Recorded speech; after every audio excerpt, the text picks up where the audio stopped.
market terkini. Langsung aja nih, kita mulai ke produk yang pertama, yaitu Forex. Pasangan Euro USD menghabiskan Kamis dengan maju mundur di sekitar 1.1300, yang dampaknya tidak dapat menarik minat spekulatif. Rally dolar setelah risalah FOMC kehilangan tenaga selama sesi Eropa. Pelaku pasar menganggap bahwa Federal Reserve jauh lebih peduli tentang inflasi daripada apa yang diungkapkannya. Imbal hasil melonjak dengan catatan Treasury US selama 10 tahun mencapai 1.75%. Kita beralih ke USD JPY. Dolar US mundur sedikit selama sesi perdagangan pada hari Kamis menuju level 115.75. Yen Jepang dianggap sebagai mata uang keamanan utama yang akan diperdagangkan. USD JPY gagal mendapatkan daya tarik setelah laporan non-farm payrolls US yang beragam diperdagangkan di bawah ambang 116.00 selama sesi New York.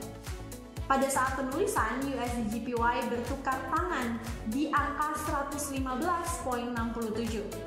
Sentimen pasar suram seperti yang disaksikan oleh indeks ekuitas bahwa pasar tenaga kerja ketat dengan pengangguran turun tetapi upah naik. Kita beralih ke pound sterling. Pound Inggris turun sedikit selama sesi perdagangan pada hari Kamis lalu.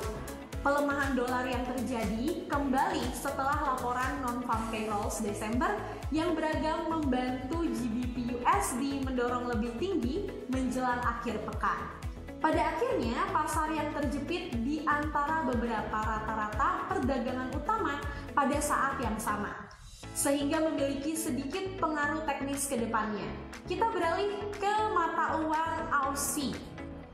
Pasangan AUD USD tetap berada di bawah tekanan jual dan tergelincir di bawah pertengahan di angka 0.7100 di sekitar resisten SMA 100 hari, dekat wilayah 0.7275 ke angka 80. Risalah pertemuan kebijakan moneter FOMC pada 14 dan 15 Desember lalu menunjukkan bahwa Bank Sentral US dapat menaikkan suku bunga lebih awal dari yang diantisipasi sebelumnya. Hal ini bersama dengan kekhawatiran tentang penyebaran varian Omicron membebani sentimen investor dan selanjutnya menguntungkan safe haven USD. Kita beralih ke USD CAD ya. Saat ini mencoba untuk menetap kembali di bawah support 1.2730 sementara dolar US datar terhadap sekeranjang mata uang. Indeks dolar US terletak di dekat level resisten pada angka 96.25 dan apabila US dollar index berhasil kembali ke atas level tersebut, maka akan bergerak menuju resistance berikutnya di 96.50 yang akan menjadi bullish untuk USD CAD. Kita beralih ke metals. XAU USD menuju akhir sesi Amerika Utara lebih rendah sekitar 1.15%. Ini merupakan minggu yang buruk untuk harga emas sejauh ini. Mereka berada di ambang penutupan bearish pada awal Januari. Penebusan 1.780 membuka resiko ke 1.750 untuk minggu-minggu mendatang. Pada dasarnya, emas jatuh karena pasar berusaha menekan kenaikan keempat untuk tahun 2022 sebagai tanggapan atas risalah Komite Pasar Terbuka Federal kemarin. Tekanan jual pada pasar emas tidak mengejutkan banyak analis yang mengamati imbal hasil real US, di mana emas biasanya memiliki korelasi negatif yang ketat melonjak setelah risalah Fed pada hari Rabu lalu. Tetapi pasar yang juga semakin membeli prospek ekonomi Fed yang bullish, dosis tambahan ini dari sikap hawkish Fed. Ini menekan ekspektasi pertumbuhan dan inflasi untuk jangka panjang. Kita beralih ke WTI ya, ke futures. Minyak naik ke level tertinggi 7 minggu karena kendala pasokan dari OPEC Plus ke Amerika Utara, mengimbangi kekhawatiran tentang dampak wabah COVID di China. Futures di New York naik 2,1% ke harga penutupan tertinggi sejak 16 November lalu dan diperdagangkan di atas $80 per barrelnya pada awal sesi. Pembekuan dalam di Kanada dan US bagian utara mengganggu aliran minyak, meningkatkan harga tepat saat stok Amerika menurun. Output dari ladang minyak raksasa Tengiz, anggota OPEC Plus, Kazakhstan telah disesuaikan untuk sementara di tengah kerusuhan di negara Asia Tengah itu. Produksi di anggota OPEC Libya turun di sekitar 30% di tengah kerusuhan milisi, sementara Rusia gagal meningkatkan produksi pada bulan lalu. Kita beralih ke Nikkei 225. Di Jepang, kehilangan keuntungan sebelumnya dan turun 0,13%. Menambah kerugian setelah penurunan hampir 3% pada hari Kamis. Indeks Topix juga jatuh ke wilayah negatif karena turun 0,19%. Hal ini membuat pasar ketakutan pada awal minggu dan turun tajam setelah risalah dari pertemuan Fed pada bulan Desember lalu. Kita beralih ke kategori stok. JP Morgan Chase & Co. menutup hari perdagangan terbaru di angka 165,52, bergerak positif 1,06% dari sesi perdagangan sebelumnya. Perubahan ini melampaui penurunan 0,1 S&P 500 hari ini. Pada saat yang sama, Dow kehilangan 0,47% dan Nasdaq yang syarat teknologi kehilangan 0,47%.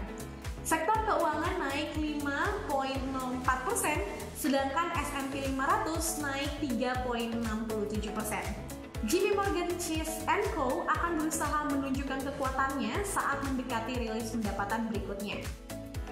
Analis memperkirakan JP Morgan Chase & Co. akan membukukan pendapatan sekitar $2,96 per sahamnya. Ini akan menandai penurunan tahun ke tahun sebesar 21,37%. Zacks Equity Research memperkirakan konsensus baru, menyerukan pendapatan kuartalan sebesar $29,89 miliar, naik 2,29% dari periode tahun lalu. Kita beralih ke saham berikutnya, yaitu saham Marriott International yang naik 0,52% menjadi $165,22 pada hari Kamis lalu, yang terbukti menjadi seksi perdagangan yang kasar untuk pasar saham dengan S&P 500 Index XPS minus 0,10% menjadi 4.696,05 dan Dow Jones Industrial Average turun 0,47% menjadi 36.236,47.